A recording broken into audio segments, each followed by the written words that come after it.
बात हो सकती है। आपको इतिहास में भी जानकार है, मैं तो थोड़ी बहुत जानकारी रखता हूँ, भूल जाता हूँ, लेकिन वीपी सिंह की सरकार का गिरने का कारण अगर राजनीतिक विश्लेषक लिखते हैं तो मंडल कमीशन ही लिखते हैं। मैंने पूछा कि आप इसका मंडल कमीशन का क्या करेंगे। देखिए, हम मंडल कमीशन का क्या करेंगे या ST/SC कमीशन का क्या करेंगे या सवर्ण कमीशन स्थापन करने की मांग क्या करेंगे, बात ये नहीं चल रही है यहाँ पे। बात ये चल रही है कि हमें इस देश में समानता लाना है और समानता के उद्देश्य से जो भी चीजें आवश्यक हैं वो हमको उतारनी है असलियत में। We are talking about equality, we are not against anybody, we are not for anybody. We are basically saying that all Indians are born equal, so they should be treated equal. Period. Nothing else. निश्चित तौर पर हमें उससे बल मिलेगा और जैसा कि आपने बताया पूरे राज्यों में हस्ताक्षर अभियान यही चल रहा है कि जाति आरक्षण खत्म होना चाहिए, आर्थिक आधार पर आरक्षण खत्म होना चाहिए आर्थिक आधार पर। इसी मांग को लेकर अखिल भारतीय क्षत्रिय महासभा, क्षत्रिय समाज न्यास और जादव जी, किशन झा जी, ये सब लोग इस बात को संघर्ष लेके चला रहे हैं। और ये निश्चित तौर पर जब प्रदेशों में भी ये बात हो रही है, केंद्र में भी बात हो रही है, जंतर मंतर पर भी बात हो रही है, और ये सब लोग भी प्रत्येक राज्य की मुख्यालय पर, राजधानी में इस बात को लेकर जाएंगे। जनता में जागरूकता बढ़ रही है, सोशल मीडिया के माध्यम से भी जागरूकता बढ़ रही है और निश्चित तौर पर ये विरोध आगे बढ़ेगा, जिसके आगे सरकार को परिवर्तन करना पड़ेगा और भारत के संविधान के अनुसार देश को चलाना पड़ेगा। तो मंडल कमीशन समाज है, वो दलित समाज आज भी बहुत जगहों पे मराठा समाज की तरह ही, ब्राह्मण समाज की तरह ही, राजपूत समाज की तरह ही क्या बोलते हैं उसको झटकोले खा रहा है। भले ही इस देश के राष्ट्रपति जी 2 बार दलित समाज के हो जाए, हम ये नहीं कह सकते हैं कि पूरा का पूरा दलित समाज का उत्थान हो गया। ये बात तो माननी पड़ेगी कि पूरे दलित समाज का उत्थान नहीं हुआ है, वो कभी नहीं तो अभी अगर उत्थान नहीं हुआ है तो why is it that they will do it? They will not do it. Only those people who will do it who have gained something out of it, either politically or socially. So we don't have to bother about them. We have to take care of the basic human being. जो basic आदमी है, जो आज भी परेशान है, चाहे वो पिछड़ी, जिसको आप बोलेंगे पिछड़ी जाति को कहा जाता है, उनके लोग हों चाहे अगली जाति के लोग, there has to be a equal platform. ये हमारा है। याचिका लगाऊंगा जिसमें ये बातें पूरी तरह से रखी जाएंगी, जैसा कि आपने देखा है, चाहे उसे डबल बेंच सुने, चाहे ट्रिपल बेंच सुने, चाहे वो मैटर लास्ट में कॉन्स्टिट्यूशन बेंच को ट्रांसफर हो।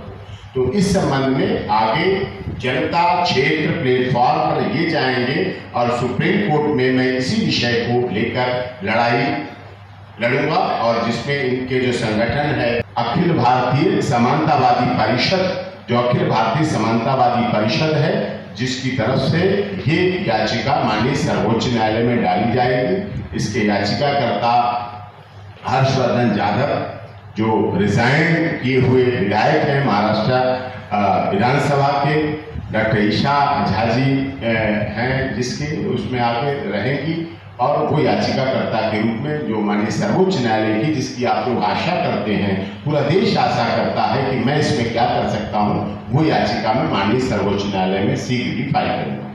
सिंह जी, आप सीनियर लॉयर हैं सुप्रीम कोर्ट के, आपको भी पता है कि आप जिस मुद्दे को उठाने जा रहे हैं वो कहीं राम रावण युद्ध सा लग रहा है। सत्य और असत्य वाली जो युद्ध महाभारत में चल रही थी, वही सिर्फ आरक्षण की मुहिम है।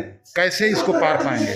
देखिए, मैं सुप्रीम कोर्ट में इस बात को लेकर चलूँगा, मैं सुप्रीम कोर्ट से इस बात की लड़ाई को लड़ूंगा कि जिस तरह भी सत्य की लड़ाई, न्याय की लड़ाई के लिए संघर्ष कर रहे हैं, उसी तरह से यादव जी की, हर्षवर्धन यादव जी जो विधायक रहे और जिन्होंने इस्तीफा दिया इसी बात के लिए, इसी मुहिम के लिए, इसलिए इस लड़ाई को अवश्य लड़ेंगे और इस लड़ाई को आगे लड़ाएंगे, जिससे कि आगे समाज का, देश का सार्वजनिक रूप से कल्याण हो सके। और इस तरह से जो आरक्षण की नीति है, विसंगति है, रिजर्वेशन फॉर ऑल और reservation for not at all, ये होना चाहिए, जिसकी बात के लिए लड़ाई हो रही है। हर्षवर्धन जी, सबसे बड़ा सवाल आपसे ये है कि 75 वर्ष हो चुका देश की आज़ादी के, और आरक्षण उसी समय से चला आ रहा है। तो अभी तक एक भी दलित का व्यक्ति जनरल नहीं बन पाया, तो इस आरक्षण को आप कहाँ तक जाएं? वही मैं कह रहा हूँ कि इस देश में अब समय आ चुका है कि हम देश के संविधान को अमल में लाएं। देश का संविधान कहता है कि हमें समानतावादी देश हम बना रहे हैं। अगर समानतावादी देश हम बना रहे हैं और जो चीज़ समानता के लिए उपयोग में आएगी ऐसा लगा था, आप ही ने कहा है, जैसे इस बात को मानना ही पड़ेगा कि हमको नहीं उसका बेनिफिट हुआ है, जैसे हमारी आरक्षण नीति होगी, तो हमको इस बारे में सोचने की आवश्यकता ही नहीं है, मगर इस बारे में कार्रवाई करने की आवश्यकता है और वो कार्रवाई हमने शुरू की। शिवनंदन जी, सबसे बड़ी जिम्मेदारी आपको है कि हर्षवर्धन जी तो महाराष्ट्र से चल के आए हैं जी, और माननीय एडवोकेट AP सिंह जी ने कहा कि हम सुप्रीम कोर्ट में देखेंगे जी। तो आम जनमानस तक आपको दिल्ली में लेके चलना है, तो कैसी तैयारी कर रखे हैं? कौन कौन संगठन आपके साथ? छोटे छोटे बहुत सारे संगठन हैं। संगठन वगैरह छोटा कोई भी नहीं होता, संगठन एक दिन सब विशाल बन जाते हैं। उनका सबका कहना है, लोगों किसी चीज़ की सीमा होती है, जब सीमा किसी चीज़ क्रॉस हो जाती है, आरक्षण लगा, अब वो स्थिति देश की बन गई है, अब इसको आरक्षण को ख़त्म ही करना पड़ेगा सरकार को। यदि अभी यादव भाई ने कहा कि हम 3 महीने का सरकार को अल्टीमेटम दिए हैं, सरकार क्या जवाब देती है? यदि सरकार इस पर ध्यान नहीं देती है तो हर्षवर्धन जी जो मुहिम चलाएंगे, अगर रोड पे उतरना है रोड पे उतरेंगे, अगर पार्लियामेंट को घेरना है पार्लियामेंट घेरेंगे, या जो भी मतलब स्थिति का उसका हम उसके लिए हम तन मन धन से यादव जी के साथ। NCR करंट न्यूज़ को सब्सक्राइब करें और नोटिफिकेशन सबसे पहले पाने के लिए दबाएं बेल आइकॉन।